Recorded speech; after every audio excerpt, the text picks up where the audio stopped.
as far as guests go, and not so much comedians, I know you have an array of wonderful comics on there, but who's been a guest that stands out to you for being funny that isn't actually a comedian? They are often the best. Oh, really?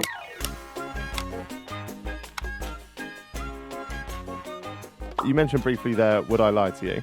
And once or twice a year on this podcast, we've created a brand new concept, Rob, that we call Would You Lie to Me? I said, nice. Where did you get the idea? Yes, it's a unique thing that took us good, months isn't of researchers to come up with. Good. How, If you like Would I Lie to You, you'll love Would You Lie to Me? When we found out you were coming on, I actually thought you were just coming here to sue us, Yeah, to give us to the hand us papers. the To be like, papers, sorry. I don't own the format. I couldn't care less, guys. It'd be Yeah, no, well, no I benefit for me. I think we've done it 3 times yeah, now. it's good fun. It's really good fun. And People do enjoy it. for Christmas this year, you bought me a Would I Lie to You Board game. board game. Yeah, again, I don't make anything from that, so Sorry. knock yourself out. Which I haven't played yet, and I'm quite intrigued to see how that would work. But It's interesting. It hasn't climbed up the ranks of board games to rival Cluedo and Monopoly. right. I mean, time will tell. But Yeah, I mean, I see. It does seem like a game you can play without a yeah, board game. it's really. almost as if it was a marketing opportunity. I don't know. I mean, I would never say that, but you can't help but have that suspicion in the back of your mind. Well, we absolutely love the show, Rob, and Thank you've you. been doing it for what, almost 13 years. Would it be now? Around there, yes. We didn't actually realise this until we was researching it. I can't claim to have remembered it, but you was actually a panelist before Yeah. In the host. second series, I went on as a panelist, and I make of this what you will. I was booked to do 2. I did 1, thought I was awful, and pretended to be ill, so I didn't do the second one. Oh, really? I wasn't awful. I was just fine. Yeah. But it's interesting how you can. I did it, and I sat there, and oh boy, and I went away, and I said, oh no, I'm not. I said to my agent, look, tell him I'm not well. I can't do the next one because that'll Right. be a few days later. Yeah. Another time. As far as guests go, and not so much comedians, I know you have an array of wonderful comics on there, but who's been a guest that stands out to you for being funny that isn't actually a comedian? They are often the best. I bet. We had Pam Ayres on the other day. Now she won't mean anything to your youngsters. She's a poet. Right. Perhaps had her peak in the 70s, but has had a wonderful career since then with her audience, right? And I like her very much. She came on. It's often authority figures work well. So whether it's Nick Hewer from The Apprentice, right?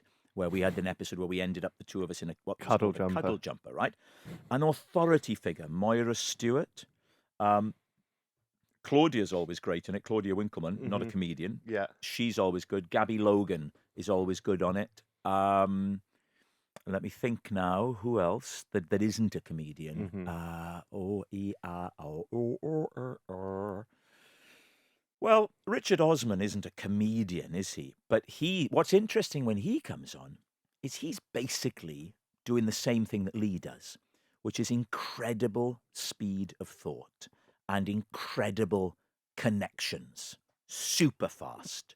So it's always interesting watching Lee and Richard because they do the same thing. you know. Yeah. Nobody is faster than Lee, I will say that. Lee Right. is the quickest mind.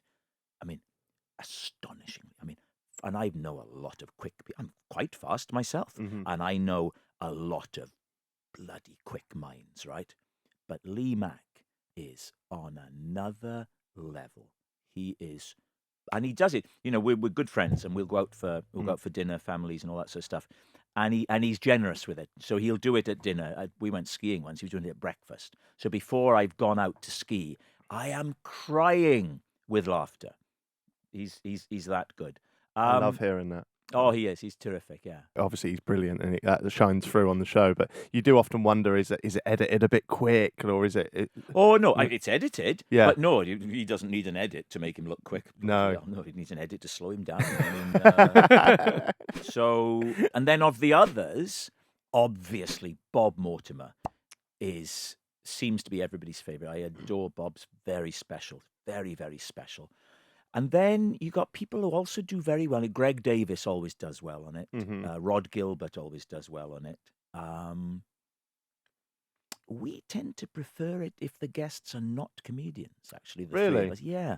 we will. You'll be right, Stevie. We'll often.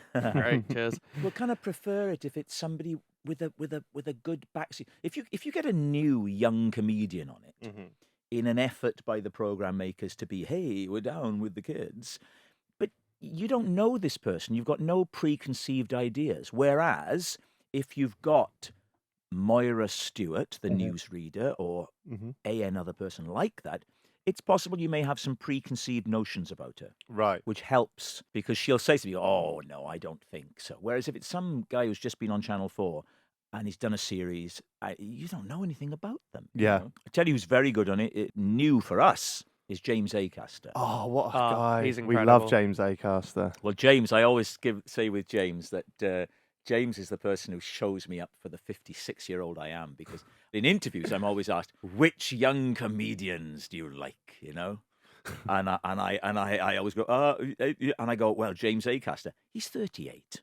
Right, yeah. But to me, I always think of him as young. So, James has settled very nicely on the show with his particular brand. Yeah, we love James. Yeah, he's told Got some a great incredible podcast. stories on there, hasn't he? He's a stunning comedian. Yeah. I watched I was touring Australia a few years ago, and I was watching. He did a series of specials on Netflix. Repertoire.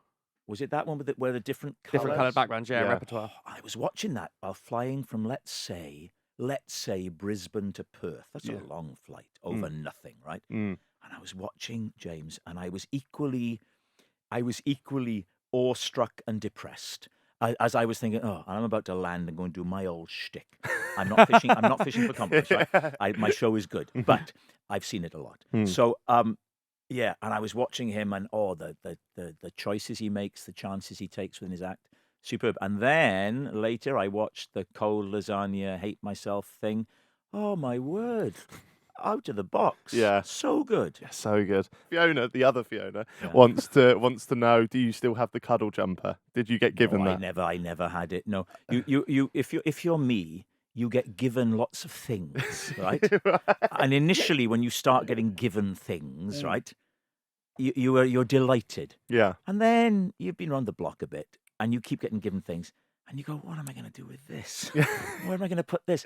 You get given like sweatshirts. Yeah. Thanks for coming, Rob, and we got you this. I'm never going to wear it. What am I going to do with it? It's just more stuff for the house. But the cuddle jumper is an And I have this artifact. irrational fear that if I take it to the local cancer research shop, the producer of the show will just happen to be walking down Teddington High Street. There was only ever one of these made. Brydon lives near here. What's he done? But also with Chris, it's not just the tone of the voice, it's the rhythm. So you could do him without words.